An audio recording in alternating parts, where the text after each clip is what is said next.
And it says that I am live.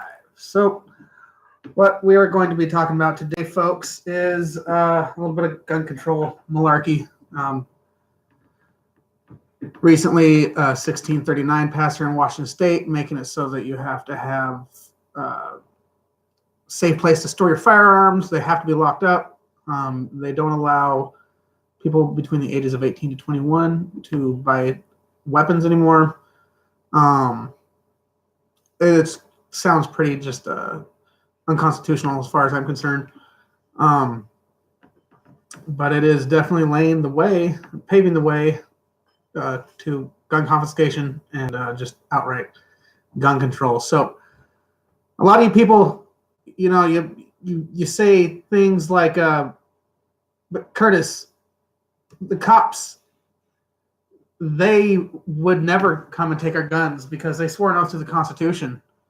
A lot of the cops I know wouldn't obey the order to come steal your guns. And then there's been one police captain or police chief here in Washington State that came out and said that he won't obey 1639. That's one out of how many cities are in Washington? I'm not really sure. It's a lot. But, there's another story in the news just right at the same time to prove to the people that think that just because the cops swore an oath to the Constitution, that they wouldn't, for some reason, break that oath to the Constitution, because it's not like they don't do that all the time anyways. All sorts of police interactions are like what boil down to being unconstitutional, but they do it anyways because their district or the legislative area that they live in has set some kind of statutory laws making certain things illegal that shouldn't be illegal in the first place. But the idea that cops won't enforce gun control bill laws that on the most part, because a lot of the people that are very vocal about this, when you say, like, why do you have a Gadsden flag and a thin blue line flag on your car, or Gadsden flag sticker and a thin blue line sticker on your car? Like, why do you have both of those? Do you not understand how that works?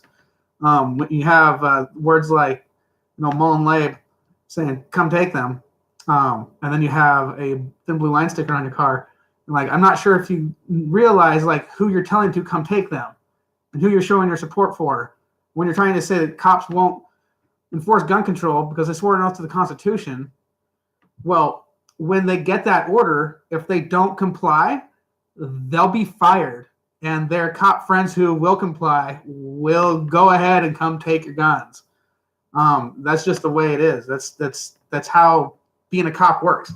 You can't just tell your commanding officers, no, I ain't going to do stuff like I'm not going to do X, Y, Z. I'm not going to go take that person's guns. I don't care if there's a court order. I don't care if there's new rules now. I don't care if we're strictly here to enforce the state's laws.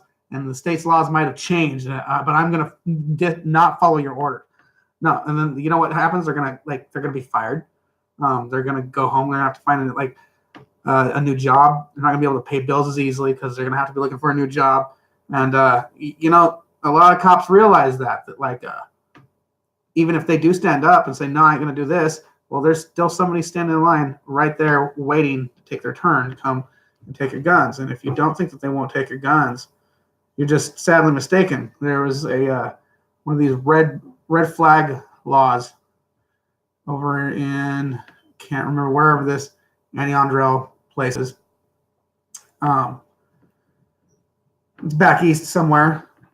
They passed this law saying that if you feel one of your family members is a threat, or you just don't think that they should have guns for whatever reason, it's not hard to make up a reason, why somebody shouldn't need guns. You can call the police and they just go and they come pick up your guns and they worry about the due process later. That's the basis of that.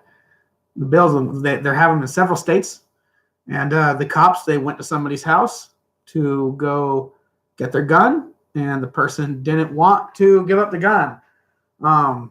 Once they told him that they were there to pick up his gun, he went back inside his house and attempted to get his gun. He ended up firing his gun. It didn't hit any of the officers, but they returned fire, as you know that any sane person would that's in that kind of situation. But the fact is that they went there to go take his guns. And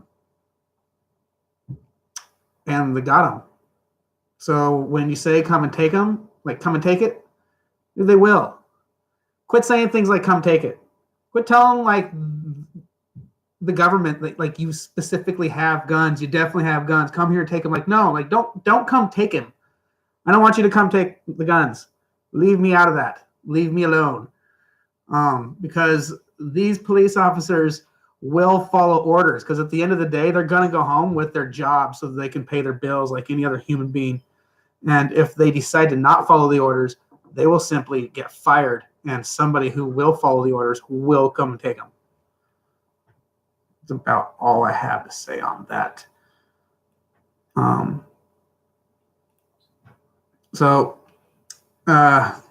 Yeah. We have people like this guy down here in the bottom right-hand corner out there collecting signatures. He doesn't even live in the state. He's just a paid signature gatherer getting, signatures on this petition that the wording was just so wonky in the first place. Like it should have never been passed. Should have never gone through the courts. But now it's law.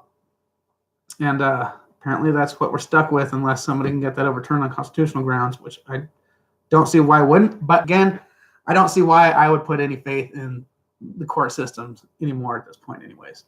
So think on that, folks. Think on when you are sporting both the Gadsden flags or the Come Take It or the Molenbeek gear, and you have a Thin Blue Line sticker on your vehicle, or you're following with that crowd, just remember that they will come and take them.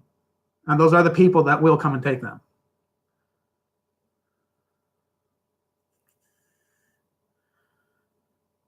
Stream.